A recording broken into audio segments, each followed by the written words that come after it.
made years after, but that's him and his mother. Like I told you, him and his mother were much darker.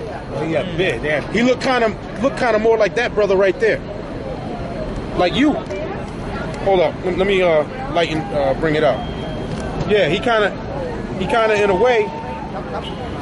way, he kind of looked like that brother right there a little bit. And you see how they smudged the face off and all that. And look at his mother next to him.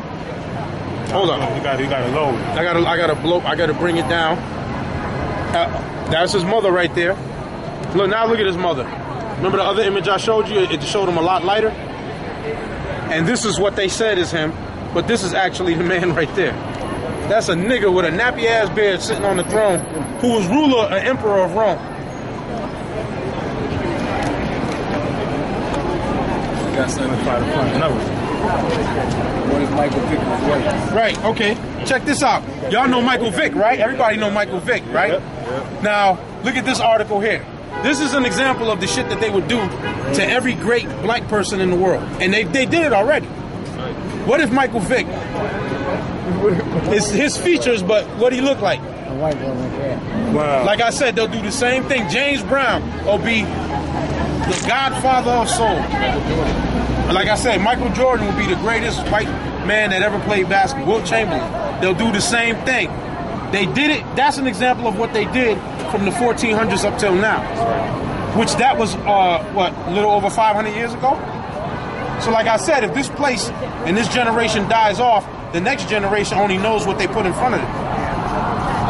They did that with the gladiators, just like you're saying. Yeah, they did that with the gladiators too. Because a lot of them gladiators, whose phone is this? A lot of those gladiators was Negroes that were fighting in the arenas of Rome. Freedom. Fighting for their freedom and all that. Hell, Rome was taken down by Israelites in 193 AD. An Israelite named Severus Septimius, who was before Constantine, took down the Roman Empire. Septimius actually had a high position in the Roman army. He's a black man.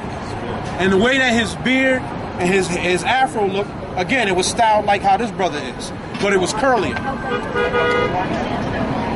He took down the Roman, he was a part of the Roman Empire. He was a general.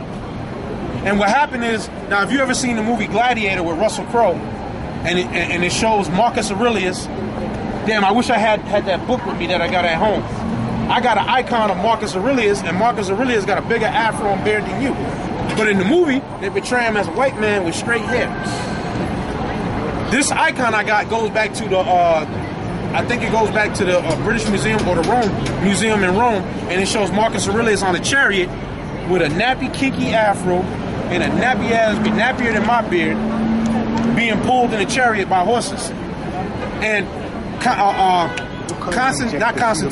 Septimius, Shalom, brother. Septimius Severus was under Marcus Aurelius. I believe Marcus Aurelius had appointed, I believe he appointed Septimius to, I believe he appointed him to the Senate or something like that, if I got the history right. Marcus Aurelius had appointed him. And then Commodus, Marcus Aurelius' son, he made Septimius, I think he made him like a counselor or something like that. Like one of his advisors. Then Commodus was killed. Then basically the Roman Empire was divided into like three parts.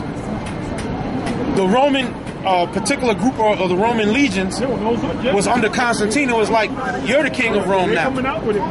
Then there was another black man named Pescennius Niger. He was commander of a Roman legion. That legion said, no, Pescennius, you're the emperor of Rome now.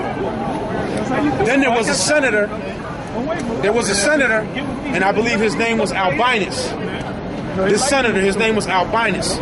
And many people said Albinus, the senator, he's the ruler of Rome now.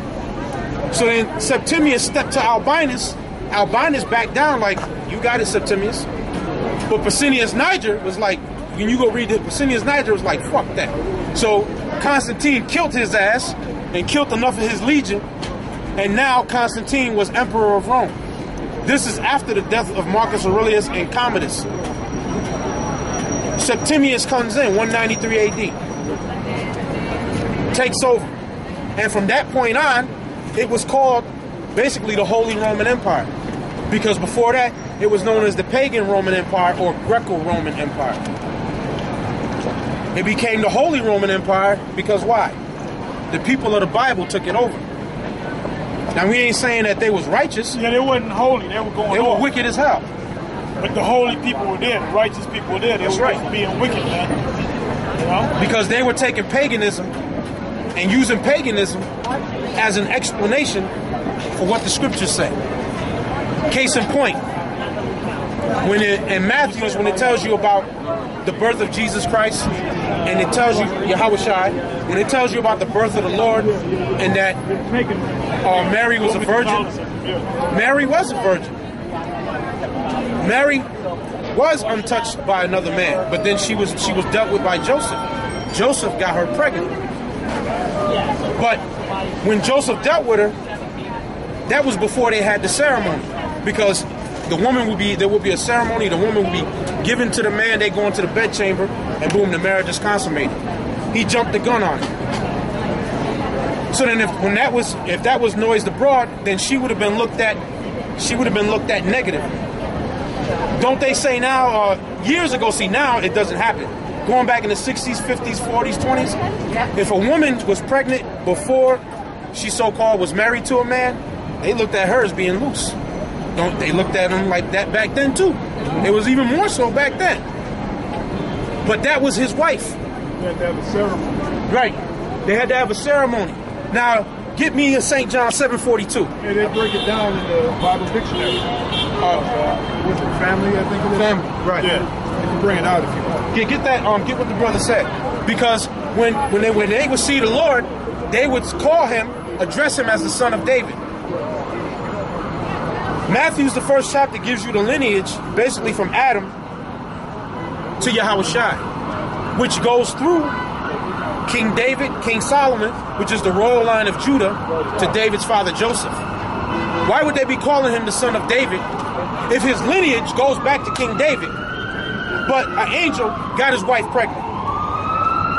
Doesn't make no sense, man. Angels don't have lineage. Nope. Most angels don't have sex. YAHAWASHI said it, man. YAHAWASHI said angels don't have sex. Right? I believe in Matthew 22. Yeah. He said in the resurrection they are neither married nor given in marriage, which is sex. Because marriage, you and the woman are joined together through what? The act of sex. You become a woman's husband when you put your rod in her. The word husband, if you're a husband, the word husband truly means farmer or planter. Because what does a man plant in a woman? Babies. You plant your rod in there and put a baby up in there. When you got the plow and the plow is breaking up the ground, you're dropping the seeds as you're going along with the ox pulling the plow. So you're a husbandman, which means planter. So the ground is being dug up and the seeds are being planted as you go. But now when you deal with a woman, you're plowing her field. That fertile soil, you putting your rod in there. Samson made a statement. Samson made a statement, right? When they were messing with Samson's wife, which she was an African, so-called African woman, he made a statement. He said, "Who's been plowing with my heifer?" He referred. You know, anybody know what a heifer is? Nobody knows what. Don't yell out. Raise your hand. What's a heifer? Nobody know what a heifer is? A lot of y'all ain't from down south. A heifer is a cow. Female cow. A female bull, which is a cow. That's a heifer. So he referred to her as a heifer. And he said, "Who's been plowing with my heifer?" Meaning who's been behind, who hooked my heifer up and plowing with her, man. Now, they wasn't having sex with her, but they were talking to her. They were talking to get information out of her concerning him. But it could have applied to a man having sex with another woman, or a man having sex with another woman that's married to another man. He could have said, "Who's been plowing with my heifer?" All right? Right. Parabolic talk. Right. See, that's why a lot of people don't understand the Bible, because number one, it's written in Old English, all right? or the so-called King's English, and number two, the Bible itself is parabolic. So when he made that statement, who's been plowing with my heifer, that's not literal. He wasn't talking about his hip talk. And that's how Israel spoke. When you translate it from the Hebrew into the English, that's how they spoke, man. Bone of my bone, flesh of my flesh. People get messed up off of that. That means that's part of your kinship, man. That's all that means. Right. Oh, and Genesis, where it speaks of, therefore, a man shall leave his mother and father and shall get with a woman, and they shall become one flesh. Does it mean they're going to get stuck together? No. It means that they have a union, all right? And what consummates that union is sex, and they have children. That's all it means. That's why a lot of these other Israelite camps, like the thing with Cornelius, they're messed up off of that. They're messed up off of that, the Cornelius thing. You got guys, certain like HODC and other groups, they'll say Cornelius is an Edomite. Because they're not deep. And it ain't controversial to us. We can make it, but you can't see it because you guys are mockingbirds. That's all you are. You're a bunch of mockingbirds. That's why you can't see them things. The so-called deep, the scriptures speak about deep things of the Most High. Yeah. And then you got Nate, we got to bring up Nate, talking about we don't know what the true name of the Lord is, but wait a minute. But you call yourself a prophet, would not the prophets know the true name of the Most High? Would not the prophets know? Even Paul said that in Colossians 1:19. Yeah. Somebody get that real quick. Pull it back there, the part in Genesis where it says it took the rib out of Adam, which the rib was a close family member of Adam's, and then it says it closed up the flesh there. Now people think he took a rib, snatched a rib out, and then closed the flesh.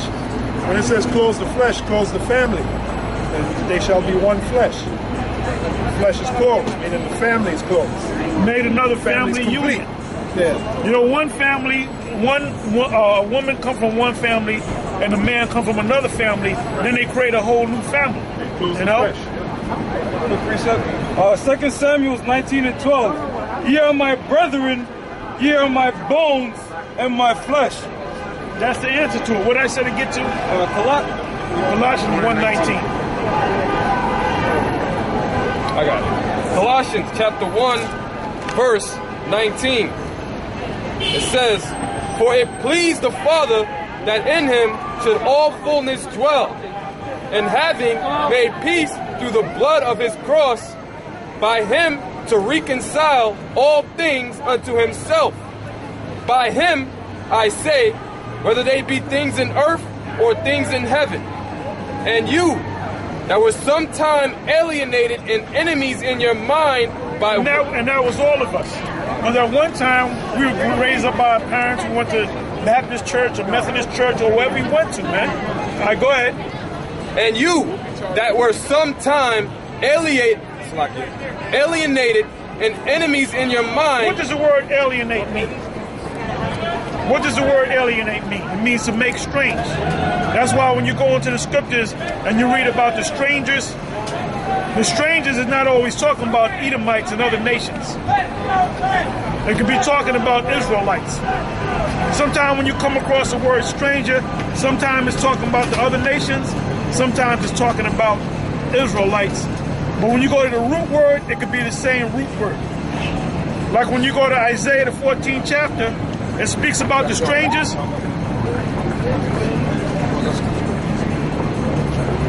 Go ahead, Ak. Colossians 1. That's why we push that stuff about the blue letter. The blue letter is not 100%, but the majority of the stuff in the blue letter is correct.